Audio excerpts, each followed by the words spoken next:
Hi guys, for today's video guys, so may papakita lang ako. Mabibili ba to sa ano?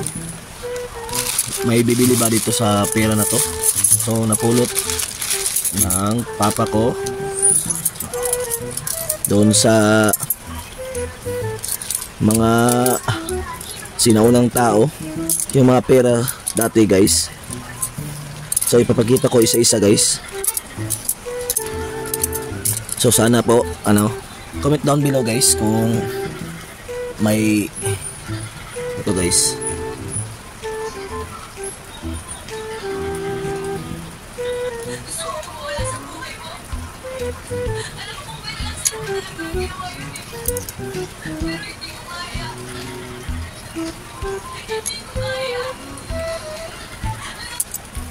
Ito po yung pera noon guys, Republika ng Pilipinas 1972, 50 cent, 50 cent ito, 10 centimos, 50 centimos,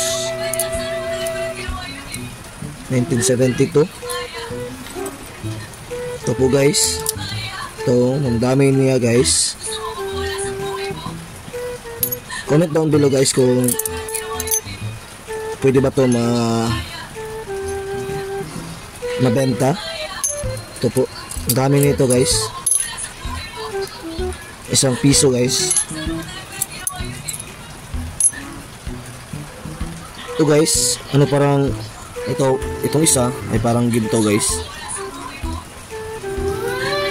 parang ginto to guys. Iba yung guys, yung kumpara dito sa kabila.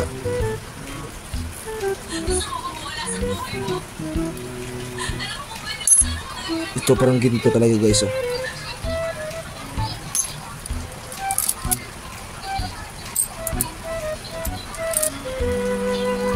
Ito guys ay isang yung may lalaki na may mga apo.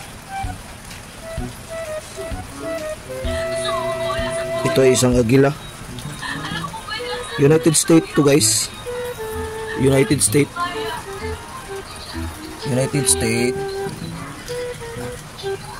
America 1920.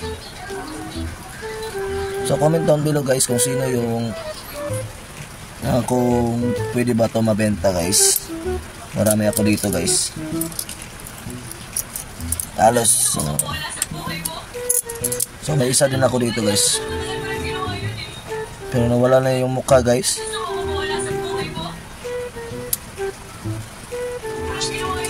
So ang dami dito guys.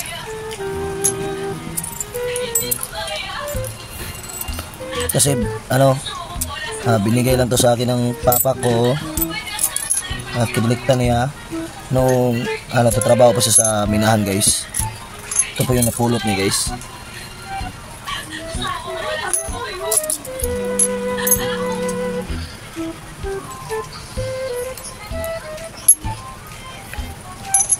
Dami nito guys.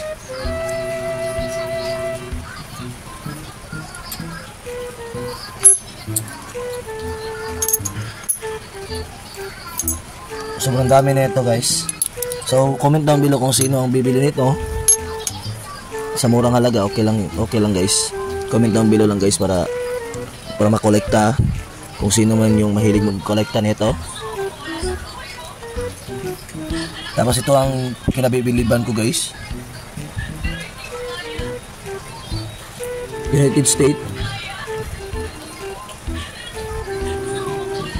United States of America and 1 centavo Pilipinas. So dito lang tayo magtatapos guys. Maraming salamat. Don't forget to subscribe, like, share, and comment down below guys. And don't forget to click the notification bell for more details and for more updates sa susunod na vlog. And thank you guys. Peace up guys. Peace up. God bless.